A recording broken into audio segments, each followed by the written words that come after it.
everyone, welcome back to my channel where I help people with insomnia who are frustrated that nothing seems to be working to get the sleep that they need. And I remember that feeling. I had insomnia for 30 years until I finally figured out how to overcome it. And I promise you, even if it feels like nothing is working, you can get sleep too. So in today's video, we're going to talk about how to get that deep, restful sleep that you need.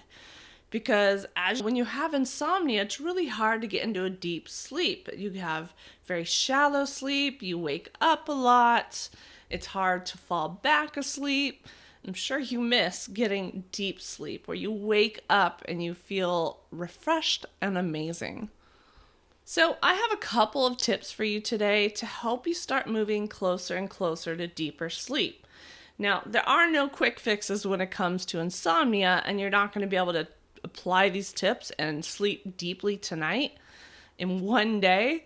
But with time and applying all this, you will start to sleep deeper and deeper. So if this sounds like something that you need, then definitely stick around and let's get started. I have explained the root cause of insomnia and how insomnia happens in many videos, like going all the way from the root cause and explaining what leads to what and what leads to not being able to sleep. I'm going to explain things in just a slightly different way. They're still talking about the same thing, but every little way helps. So we're going to talk about it as a safety mechanism. Your brain is keeping you awake to keep you safe. Now, I know that seems a little bananas. Wouldn't the brain want you to sleep? Like, why would it be keeping you awake in your room? There's no danger out there. And as I've talked about in a lot of my previous videos, your brain thinks there's danger anytime we fear something and we try to escape it. This causes the brain to activate the fight or flight system. Now, it doesn't know if there's an actual physical threat or not. You would think it would, but it doesn't. You could fear something you're thinking about. You could think about a bear, or you could think about heights. I don't know, anything that you fear, whether it's physical or not. If you're fearing it and you're trying to escape it, your brain's going to be activating that fight or flight system. Now, this is the same thing when it comes to sleep. In the beginning of insomnia, when it first began, something caused disrupted sleep. That's not insomnia yet, but something interrupted your sleep, and maybe it was lasting a little longer than you expected, and you started to fear being awake. You started trying to escape it, and your brain thinks there's danger. So it's activating the fight or flight system, keeping you awake even more, and then you start to fear sleeplessness more, and then we get stuck trying to escape it and fearing it, and then the brain amplifying the fight or flight system.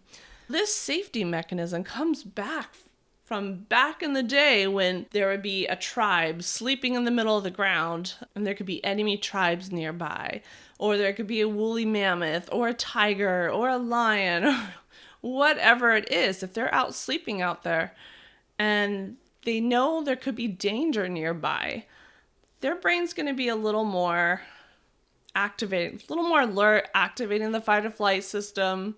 The brain knows that there could be danger because you have this fear. So the brain wants to make sure that you aren't going into a deep sleep. It's going to keep you in a more shallow sleep so that you wake up easier in case there's a threat nearby. In case a woolly mammoth or a tiger comes running at you, you can react quickly, fight, flight, freeze, whatever it is, so that you can react quickly and get yourself safe. If you are sleeping deeply, it's going to take too long to wake up. You might not even hear anything coming and to be able to react. So your brain is trying to keep you safe. So even though you don't want to be awake at night, you can thank your brain for trying to keep you safe and healthy. Now, before I go on to some tips that you can start applying today, implementing today, so that you can start getting more and more deep, restful sleep, check out the link in my bio for my free Insomnia Crash Course, because inside of there, I teach you even more than I can teach in here. about how to get more deep restful sleep, how to get more sleep so that you have the energy to get through the day. It's absolutely free and you're going to learn so much. It's not a really long video, but you're going to learn a lot more than you're going to here. So go ahead, go to the description box below, click the link, and I will see you in there. If not, let's go ahead and continue on with this video. So in all my previous videos, there are a lot of tips that I give that do help you get more deep, restful sleep. And they're all very similar tips. In this video, I wanted to find some more tips to give you that can help you to continue to progress and get more sleep. So there are a couple of things that we need in order to get more deep, restful sleep. One, we need to lower our hyperarousal levels so that you can get into a deeper sleep. And then two, we need to lower that emotional fatigue the next day so that you do feel better. A combination of these two things is going to get you feeling amazing. And I have a couple of tips for you and a bonus tip that you can start to implement on top of things that you've learned from my previous videos. Like I said, I want to add some more tips, some more ideas on how to improve your sleep. If you do a combination of everything that you're learning from my video, you're going to progress a lot. So let's start with the hyperarousal, needing to lower that hyperarousal. In a lot of my previous videos, I talk about how we need to focus on the fear-based thoughts because that fear is triggering us to try to escape sleeplessness, the brain activating the fight or flight system. So you can go back to those, but I'm going to add on a different way of looking at things. It's when we go to bed, our mindset, we're fearful. We feel like we're not going to be able to sleep the next day. We're stressed. We're frustrated. We're worried. We may have a lot of negative thoughts spiraling through our head. And going to bed with all these negative, worry, fear-based thoughts are not going to put us into the best headspace for bed. It's not the most peaceful. You're not going to be feeling great. And it's not going to help you get the sleep that you need. So getting yourself into a good headspace before bed is going to really help you. And you're going to feel more at peace and you're going to feel less stressed and your hyperarousal is going to come down. So there are a lot of things that you can do to help get you into a better headspace, but some ideas are, first off, reframing your thoughts. I've talked about this a little bit in my previous videos. Anytime you have all these fears and worries about sleep or otherwise that are keeping you up at night, you can take a journal, take a piece of paper, write out all the fears, all the worries. That alone helps to get things out of your mind. But beyond that, you're going to take it one step further and reframe them. So you're going to take the negative thought, I'm worried I'm going to have insomnia forever. I'm never going to be able to sleep again. And then you can reframe that to something that makes you feel a little bit better. Like there are people like Caitlin who had severe insomnia for 30 years. And once she finally figured it out, she was able to overcome insomnia. I am still on my journey and learning, and I'm here and I'm excited because what Caitlin teaches does work. She is living proof as well as her clients. I read her testimonials and see there's lots of people who have overcome insomnia that no CBTI coach or sleep doctor has ever been able to help them before.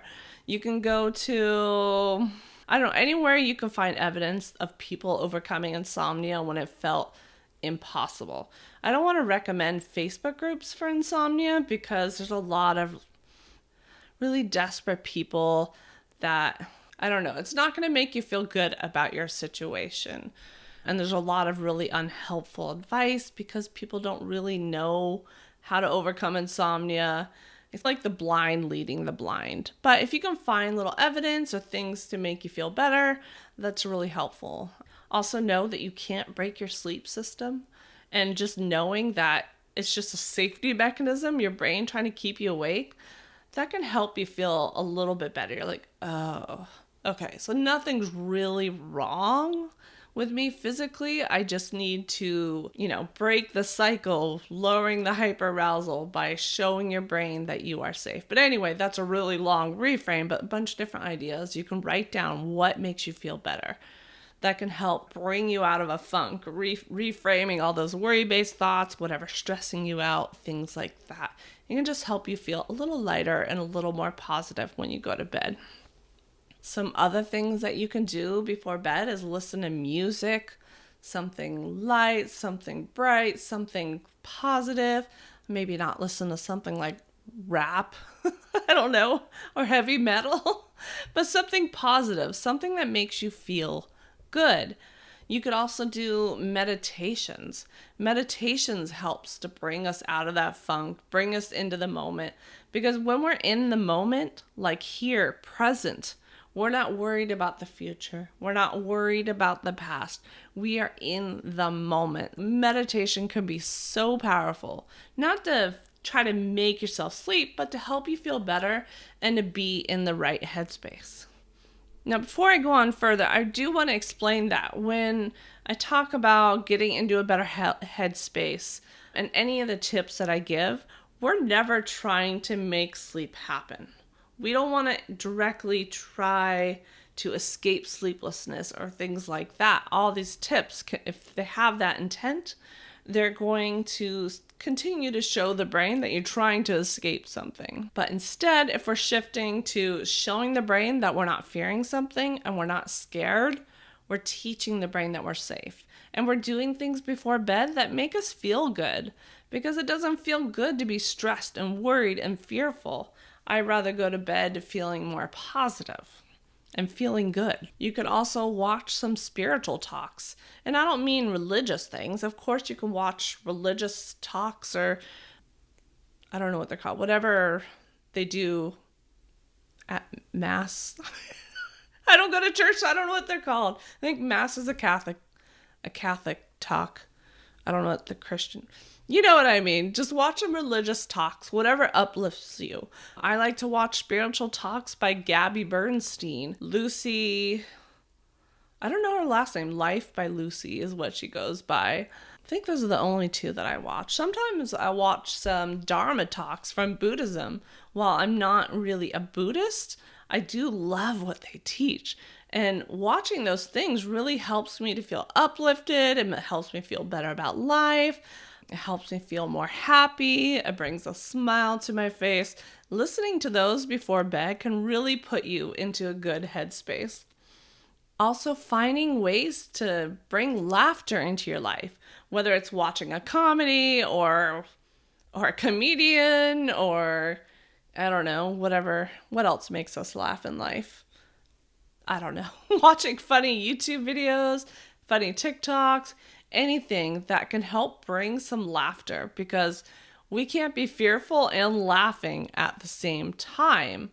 And that reminds me, we can't be grateful and fearing something at the same time. We can't be anxious and fearing something, anxious and feeling grateful at the same time. So another really powerful thing that you can do is start making a gratitude list every night. Just write out a bunch of things that you are grateful for. That's another great way to shift your mindset to help you feel better before bed.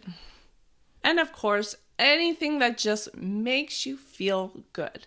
Whether it's snuggling up on the couch or the blanket, putting on a movie, or sipping a tea by the fireplace, or a diffuser where you put the little essential oils in there and you have a diffuser going. Whatever makes you feel good. Taking a hot bath. There's so many things that you can do.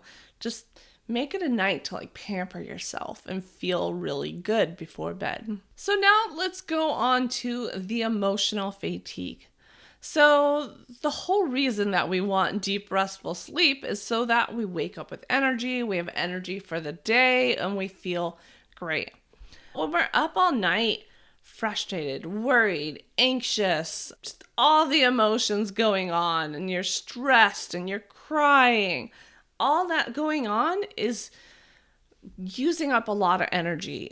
You feel exhausted, and it carries on to the next day. It's called emotional fatigue. All that fatigue from all the emotions and fear and worry and everything makes you feel like crap the next day.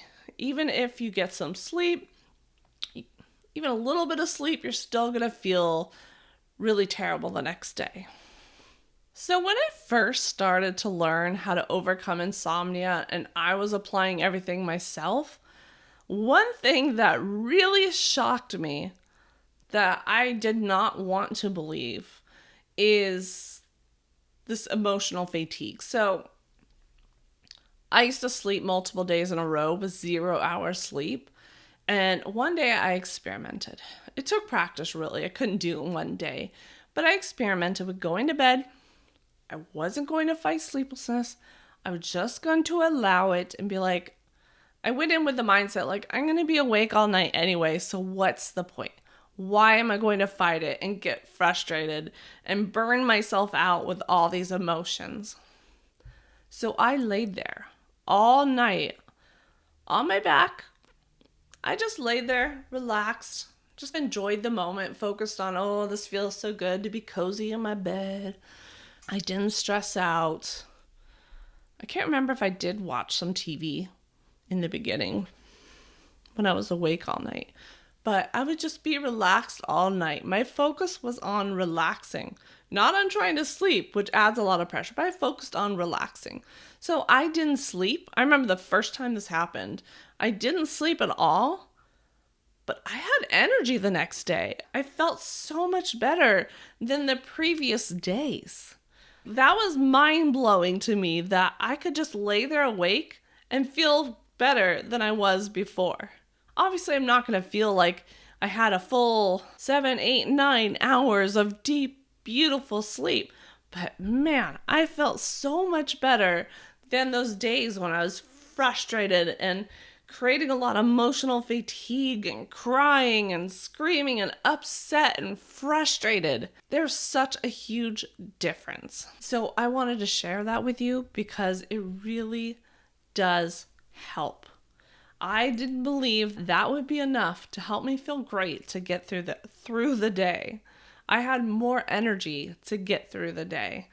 If you're going to bed, instead of fighting sleeplessness, instead of resisting it, which all shows the brain that you're in danger, you can show it you're safe by not trying to fight it.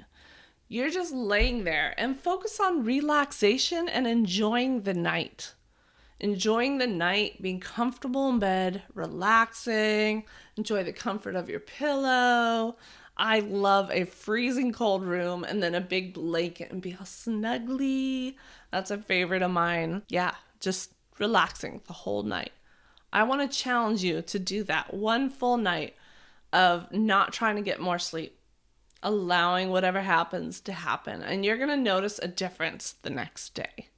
And I want you to come back and report back to me with your experience because you'll be mind blown the difference that you'll feel. And then once you actually experience it, it makes it easier to continue to do it because it's really hard to just not fight being awake all night.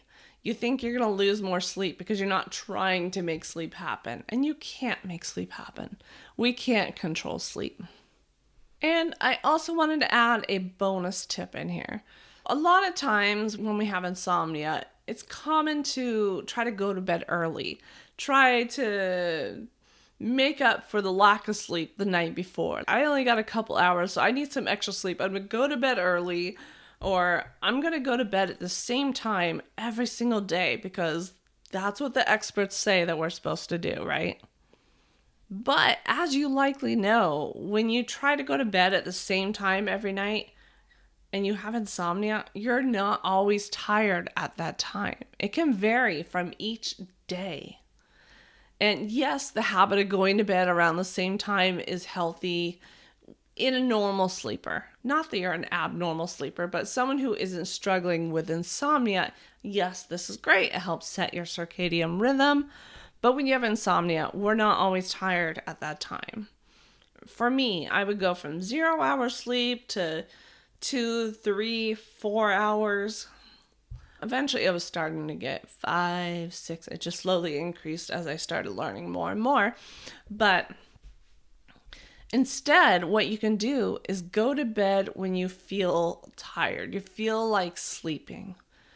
You can be resting, getting yourself into a better headspace of all the things that we were talking about. And then once you feel ready to sleep, that is when you go to sleep.